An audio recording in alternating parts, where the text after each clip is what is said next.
Statusi sizdan balandroq bo'lgan hurmatli okalar bilan qanaqa gaplashish ma'qulroq? Agar meni fikrimni inobatga oladigan bo'lsanglar, analizlar holatida gaplaringizni yevoradigan bo'lsangiz, o'zingizni gapingizni o'zingiz yer qilib bo'lgan bo'lasiz.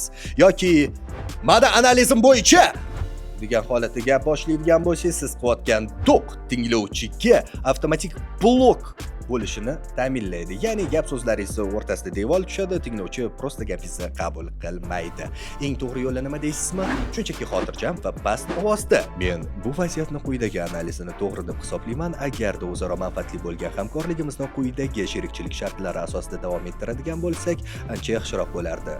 Shaklida fikringizni yetkazadigan bo'lsangiz, siz o'zingizni fikringizga nisbatan hurmatni o'zingiz ko'rsatgan bo'lasiz. Ya'ni bu hurmat sizni so'z boyligingizda, fikringizni aniq va to'g'ri yetkazishingizda ochiladi va siz o'zingizni gapingizga o'zingiz hurmat bilan munosabatda bo'layotgan ekansiz.